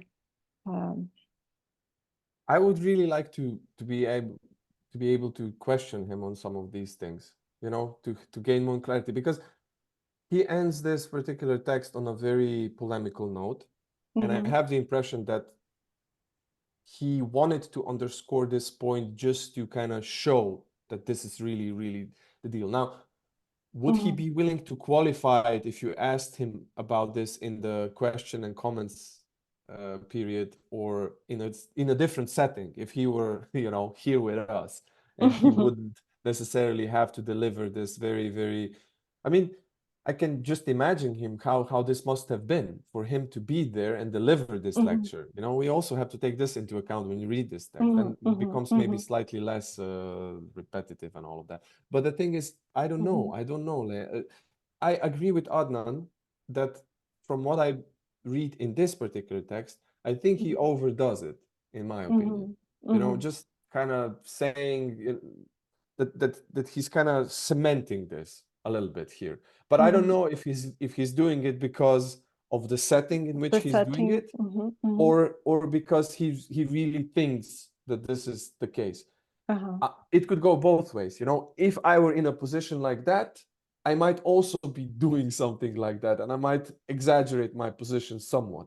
Then later, over a cup of coffee, we might discuss about things, and I might say, well, you know, and qualified. I don't know. But I haven't yet read also the last essay, admittedly. So maybe, oh no, Tool, if you know if there's anything of relevance or significance there with regards to this. I think with regard to the subject-object split, I think he does mean what he says here. Okay. Briefly. So yeah, I didn't see much of a discrepancy there. Okay. So it's then a well-established position. Well, you know, there will be probably a lot of interesting questions that could be raised then. For instance, someone of a more Varelian bent would just say, well, how do your reflections on life from the first part of the book kind of, you know, how do they resonate with this? How do you, because it would seem that the idea of life that he's trying to develop there, and that somehow then is kind of translated into these more complex forms, does have this in its core. So he probably also would have to do something with this, with the maybe non-dual is not fair. I don't know if Jonas would even like know what to do with this particular term. But my impression is, yeah, like similar to the one that Adnan was putting forth, that it was just too strong of a distinction that he ends up with. And I would really like to question him also on the exceptions. You know, when he says that they're exceptional, I would really like to ask him what he means. Because Adnan, maybe he would be willing to say something like, I'm not dismissing the possibility that someone like Meister Eckhart might be living something along those lines. And even there, I might say this and this and this. It's not really clear. So with this regard, I would ask him, what do you mean? You know, how do you approach this? Yeah, that would be, sorry. Sorry. No, I mean, just to add it, I see the point, but that would be very hard with Jonas's view of God. That's all I would say. I don't see how you can. Okay, maybe Meister Eckhart is doing something with regard to the subject-object dichotomy, you know, but that he's not doing it with God. You know, he's not transcending it in a way that has anything to do with God, if we understand God the way Jonas does. So that would be the okay. Good. Yeah. Lei, you wanted to say something. No, actually, it was just because in the previous chapters, this split was already announced in the chapter about the sight and the chapter about the image. There was this idea that there was a progression towards abstraction and distance between subject and object. Already there when he was talking about vision, and so that's true. It's interesting, you know, the question emerges, what do you then do with this? Because here I think there might be a productive comparison to be made between Jonas and Merleau-Ponty, for instance, because Jonas, from what we've seen so far, and again, maybe I'm wrong with this, he has this progression and he's literally trying to just articulate the progression. With Merleau-Ponty, it's different. He's trying to show these elements, and then sure, there is a progression, but you have to understand it against the background of the steps that were made. You can look at the progressions on their own, and that's in a certain sense legitimate, but you can also look at them against the movements that were happening. So this is, again, the radical reflection. You look at them through the lens of their origin, so to speak. And then the subject-object dichotomy, it can be there, but it acquires a different spin. It has a certain story that it might be blind towards, or that it might not see. Yeah. So, and I think that maybe this is something that Jonas then misses, maybe this particular point, that this is something that he overlooks. It would seem, you know, we all somehow presupposed, especially those of us who know Merleau-Ponty, we were supposing that he was going to do this type of stuff to engage in a similar project. But it would seem that this is not the case. He was just trying to articulate the development of specific phases. In a But he certain does- sense, it is a bit like Plessner too, because there is a progression. Maybe this the eccentric position that Plessner is talking about, it could be related to this distance between subject and object, because I agree, Ilay, but the difference that I see, the major difference with Plessner is precisely that eccentricity is a rearticulation of the subject-object split against what he did when he was articulating the aliveness. but Because you have to understand centrality, how eccentricity happens, and eccentricity is never achieved in the pure manner. So it always has this like rootedness in, so it is centeredness, but also always there's beyond. a tension. Precisely.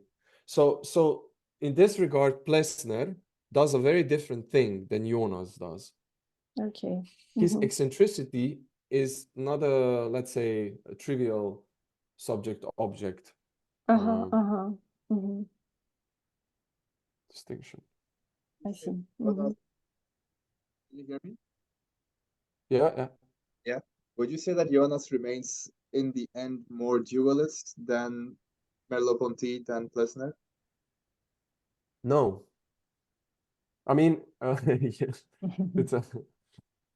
I think that the reason why he undertakes the whole journey is precisely to anchor subject-object distinction in or embedded into a certain something that shows why this is not really a proper dualism. So why you can have subject-object distinction, but in a certain sense, you know, it stems from a dynamics of life, which provides it with the background. But he doesn't really then take this up into his reflections on the very nature of the subject of object, at least not fully, it would seem.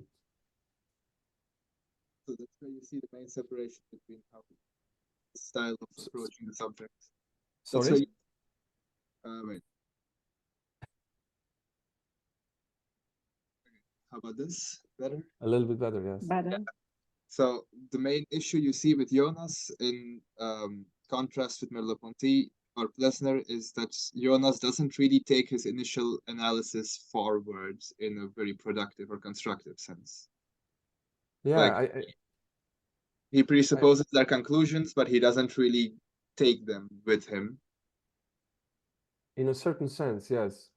I think that there are several different ways of phrasing it. Like one way, which might not be necessarily the most illuminative, but I'm going to say it anyway, is that you might say that Merleau-Ponty, in this regard, is way more Hegelian than Jonas, in the sense of that he has this, you know, when you have an Aufhebung, the whatever it is that is synthesis, it has to have within it the movement of, so it transcends by what are some of the words that Merleau-Ponty uses? So it kind of integrates but then transcends, you know, in this particular manner. I don't think that Jonas does this, that he manages to do it, if this is truly the position that he ends up with. Maybe it's also the nature of the work, right? That this is a collection of Maybe. essays and not a systematic, sort of rigorous theory of life. Maybe that's not a bad point. Yeah. And do you have any thoughts on this with regards also to the last? I mean, also from the perspective of maybe the last chapter, or with the inclusion of that. Yeah, even for this, because at the end of this essay, he's talking about degrees of objectification in language. I don't know if there are degrees of objectification in life too. Yeah, I don't think he doesn't really develop that further. I mean, he does have that really fascinating. I love the few sentences at the end when he talks about myth and symbolic language and whatnot. But he doesn't really take that up in the final part of the book.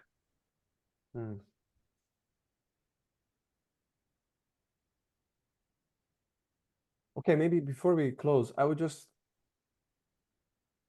maybe raise this or bring to your attention again the last part where he talks about the question of demythologization, which he takes from Bullman, if I'm not mistaken. Yeah. Bullman, the theologist. So this is interesting, the suggestion that is being made there, namely, you know, that you have us. The reason why I would like to, let me basically explain why I would like to raise this as a topic, so that also Atul can chime in, even though he hasn't read it. You know, there's this ongoing question of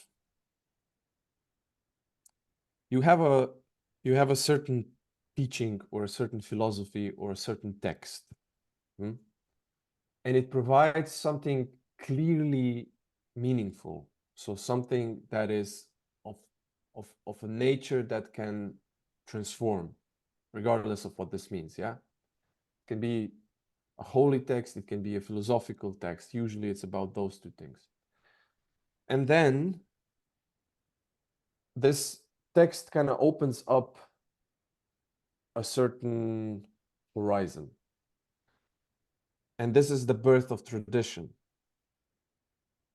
Now, the problem is, you know, you have people that live a certain amount of time and then they die and new ones emerge. And this is just one element that is embedded into the overall dynamics in the world. So the mores change, the cultures change, the languages change, all of this changes. So what do you do then with this particular text or with this particular whatever it was that was left? You know, how do you preserve it? So this is the really important question. You know, what does it mean to preserve a tradition? And you find it in many places, this particular question, this particular problem.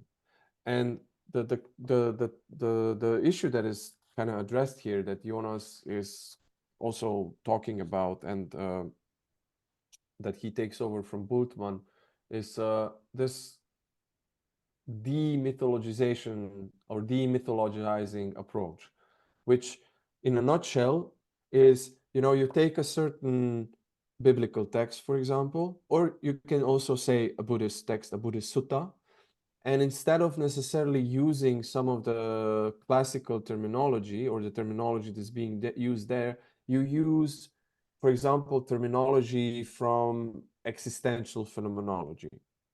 You will talk about angst and talk about horizons and talk about depth, all of that.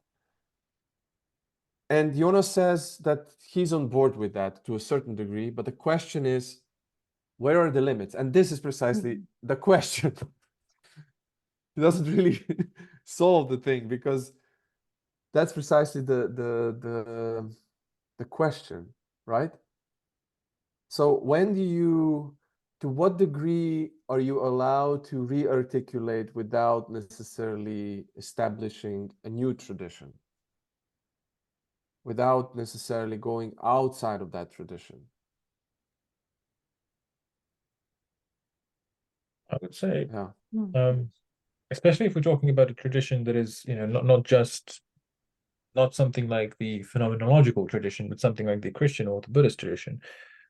I would say that there is quite a bit of freedom in that sense, as long as there is a kind of continuous tradition alive within which you are operating. You know, so Like an example would be you can't really you can't do that, you can't do anything with, I don't know, like the ancient Egyptian tradition, because it's not alive. You know, you can't, even if you used the original terminology, you'd be setting up something new. There's no kind of continuity there. Whereas if you're operating within a tradition that's alive and vibrant, I think it sort of happens on its own, doesn't it? I mean, like with Mahayana Buddhism, you know, when they just sort of organically started to use the word Tao to talk about the Buddhist way. You know, obviously that has certain certain consequences in China. And when in general they started using terminology that was partly Taoist.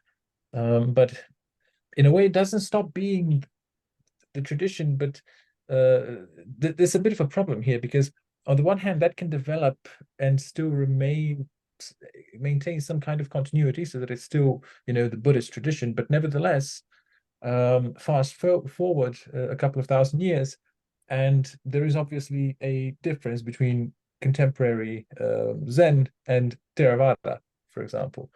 So, you know, maybe I don't know, I This would is say in that precisely sense this traditions this can is branch. yeah, but this is precisely what I was thinking of. Mm. Yeah, this is precisely these are the questions that I'm really, really interested in, Mhm. because, you know, specifically in the Buddhist tradition, I started off being primarily interested in Chan and Zen, and eventually gravitated toward Theravada Buddhism, which is like the earliest, the the one of the earliest forms of Buddhism that is the only one that is still existent. So, but it's the old school, the earliest tradition, the early tradition. Even the name is the path of the elders. And it is precisely within this context that this question emerges. And I've had this talk also with, there's a very, very serious Sangha, so community here in Slovenia. They have a small monastery, approximately 1.5 hours away from Ljubljana. And they really practice like this within the Thai forest monastery tradition. And they're interesting also because in many ways they do use phenomenology to kind of articulate some of the ideas within the suttas. But they are very, very serious about the rules that the monks have to follow, which traditionally consist of 227 different rules. And they're very serious about the texts. They accept the early texts. And basically, from the perspective of them, or vast majority of Theravada, Mahayana is an aberration. So for, you know, except for the many of the people in the West, which are still under this kumbaya, whatever, but many people, for many within the Theravada who are really properly Theravada, Mahayana is just a strange offshoot, which is in many ways not really proper Buddhism. So, but Mahayana will claim that it is a proper Buddhism, and will say, well, they're also Buddhists, but they're like our slightly retarded siblings. You know, that's the best they can do. They can learn to walk. That's it.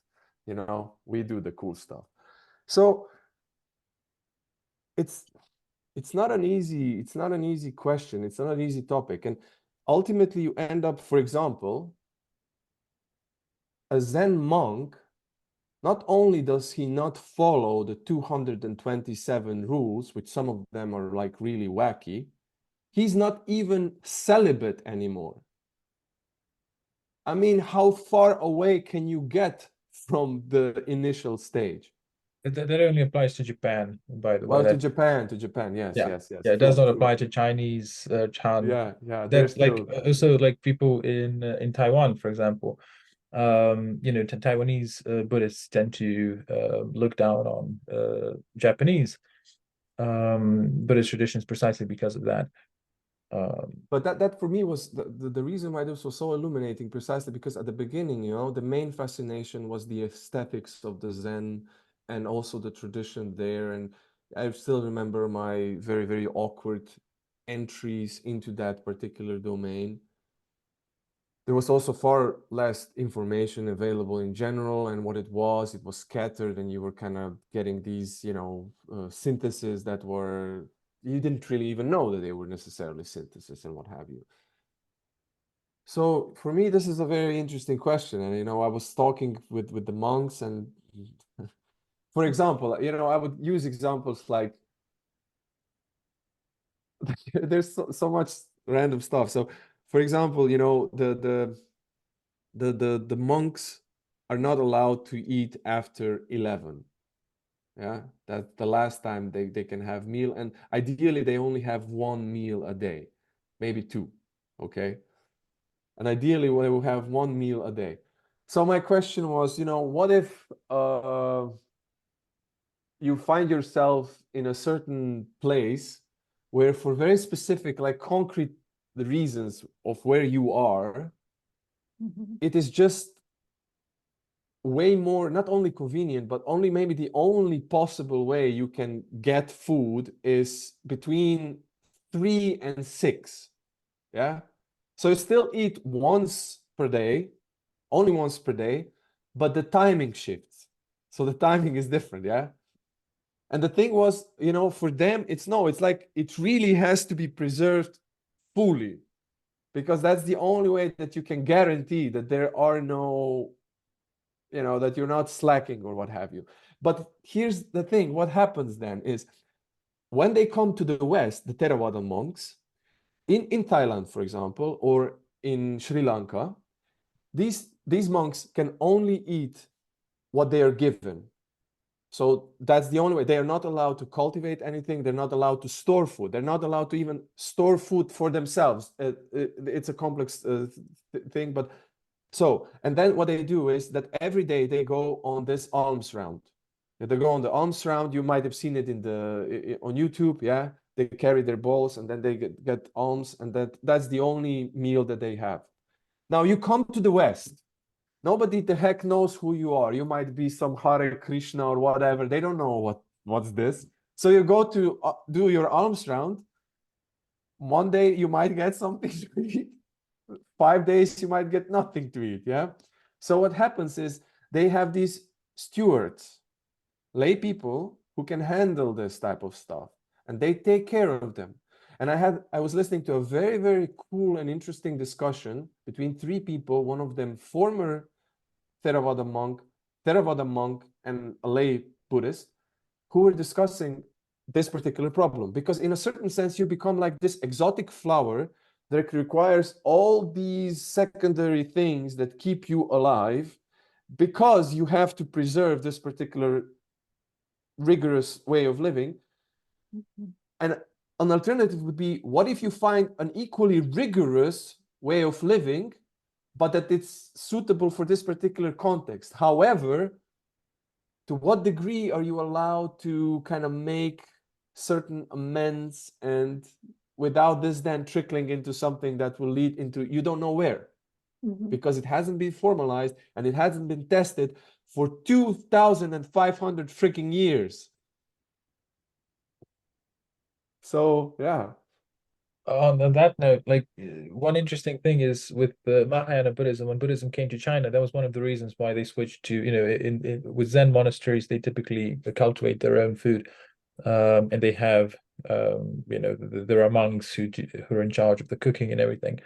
And that was precisely because when they came to China, they tried going on alms rounds, and there was just that was not a thing in China. Whereas in India, Buddhists weren't, of course, the only people to do that. There was a tradition of people going out and becoming monks, and then just getting some alms from the villagers.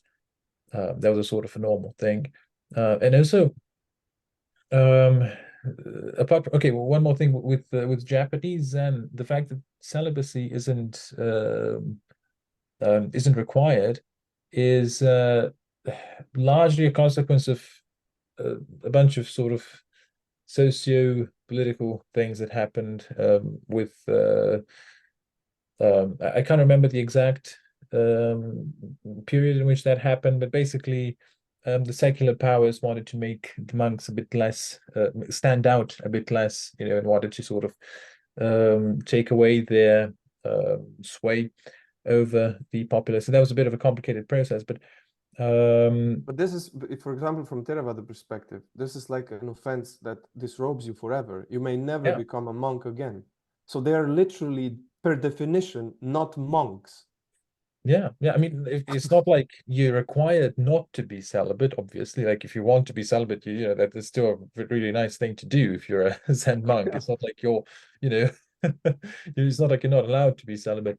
But then it's like, what does it mean to be a monk? But in any case, this whole problem boils down to what happened on the Buddha's final day, if I remember correctly. Which is really one of those fascinating anecdotes when he was asked which rules, because those rules, and that's another thing that's important, those rules developed situationally. It's not like the Buddha came up with, okay, here's 227 rules, but like there was a kind of organic community, and I mean, I know that you know that, but and someone would do something, it would have bad consequences for the community, and then maybe he would say, okay, let's not do this anymore. So there was essentially, over time, there was a large number of rules. And then I think it was on his final day, or maybe even on his deathbed, when he was asked which of the rules they must maintain. And he said only the major ones. So, they don't need to maintain the minor ones forever. But the problem is that he never defined which ones were. Yeah, Adnan, but abstinence and celibacy, it's like I mean, I'm not, I agree with that. That's the ongoing problem, and this is also what I was drilling the monks with regards to, because the thing was, there are some really quirky rules, and the way they usually respond to this, they would say these the rules that are slightly quirky, they're also taken as such within these particular rules. So, for example, if you break them, the way that you kind of have to make amends is like minimal. So that's the way they say it. But because if I remember correctly, but I'm not sure at this point, you will remind me, the person who was responsible for it was Ananda, probably, right? Who failed to remember to ask which are the most important ones. So I mean, you can sort of understand, his teacher was dying. He was crying, bawling his eyes out. Yeah, he was the only one. I don't know if that's a thing in Theravada, but he was the only one crying of his closest disciples, because he was the only one who was not an arhat. He was not an arhat. Yeah, he was not an arhat yet.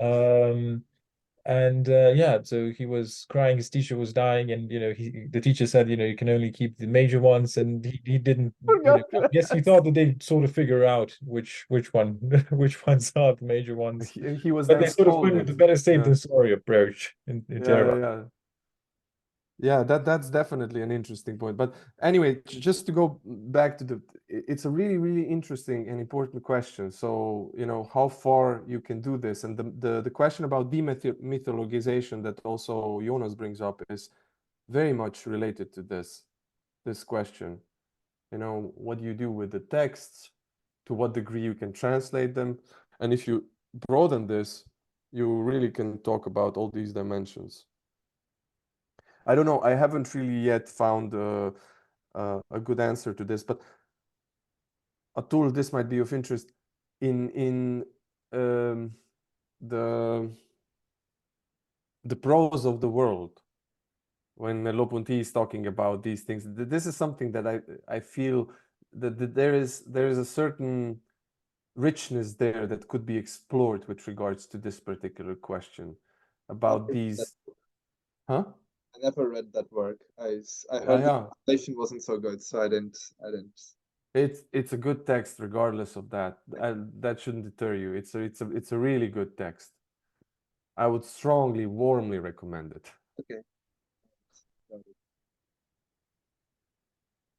Okay, so maybe any other thoughts on this? Yeah, I almost need to get going. I was just about the last point that you raised, Sebastian, about the traditions and how far can we stretch interpretation of a tradition. And I mean, I'm sure you're your motivation behind the question isn't that we need some rigorous set of rules to which we can judge every tradition and have the certain, like, I don't see you as a sort of school teacher trying to come up with all the solid rules. So I'm curious why the question interests you, where you see the gravity of the question. Like, why is it important that we need to have a sense of these boundaries? First of all, even if we had the set of rules, I'm sure that Adnan would forget to ask me when I was dying, so it wouldn't make sense anyway. I'd just say, Adnan, just the three most important ones. Okay. No, the question I think is extremely important because I don't know, it's just you look at, certain traditions forming in different domains of one's life, and then what does it mean to preserve it and what does it mean to change it? When have you found yourself in a different tradition? What does it even mean?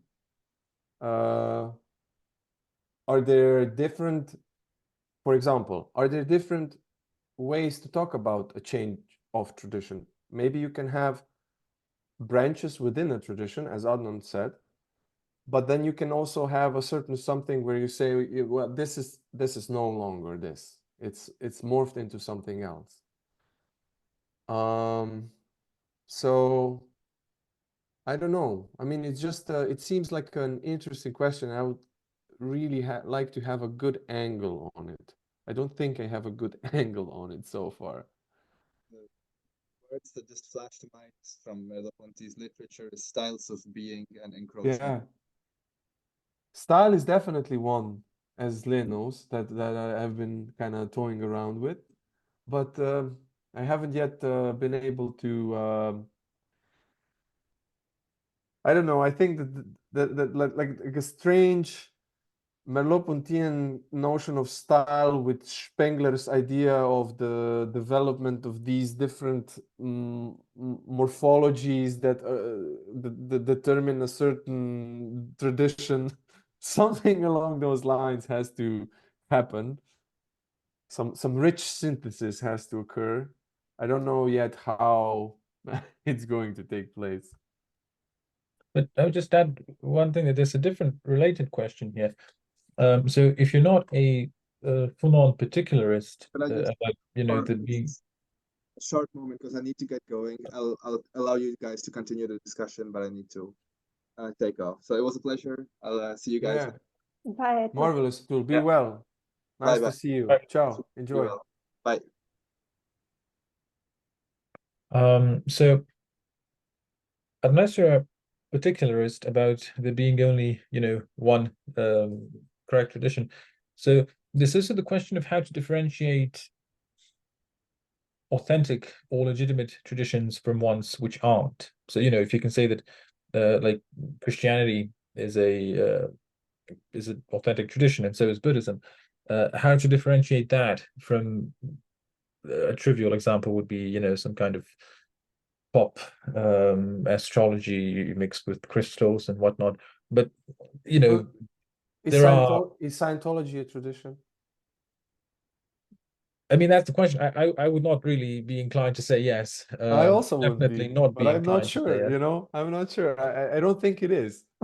I mean, even if you take just a very naive chronological condition for something being a tradition, it would be hard for Scientology to be a tradition, wouldn't it? For sure. Yeah, maybe, of course, Buddhism wasn't a tradition during the Buddhist lifetime. So that's another thing, even though obviously, I mean, he was literally making people becoming enlightened by boatloads. It was clear that it wasn't. If you follow the original descriptions where people were just like, a group of several hundred people became enlightened after hearing one sutta, that's pretty wild. Yeah. You know, Or you if have a tradition. I think that that's a criterion for tradition. This is what needs to happen. Yeah, or if you want to be even more hardcore, you can go with the Mahayana Sutras and their Oh description. yeah, they're Like that's like, you know, basically 60,000 bodhisattvas and devas from different realms, and then there's a 3-page description of the throne of a Buddha from a different world with, you know, all kinds of jewels and everything, which is like really that's like sci-fi doesn't even begin to describe it. It really goes at it. yeah, it's like LSD coupled with a lot of other stuff. So yeah. You either have to have that, or you have to be able to use like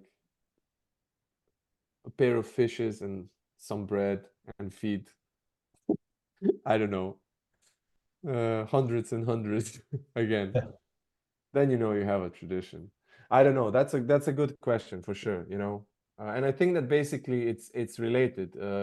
I think that the authenticity of tradition eventually means that it has a certain something that allows it to maintain itself for a considerable amount of time. And I would assume that this means not just one generation, but at least like a cross-generational something has to emerge in order for this to be meaningfully called tradition. And I think that this can be a trivial criterion just because in a certain, okay, I already see the counter arguments, but if you achieve something like that, I would maybe argue that there is certain something in it which speaks in a way that is authentic and meaningful in a way that really kind of establishes an existential rhythm, an existential fold. But of course, then yeah, the critical mind would immediately say, yeah, what about the power structures? What about the oppressive mechanisms? Maybe that's what I would, to be honest, I've never found this particularly convincing. Yeah, sure. I mean, you can have that, but if you have only that, it wouldn't work. And the only way you can do it is by maybe slowly kind of through time reducing the genuine part, and then you know the oppressive part.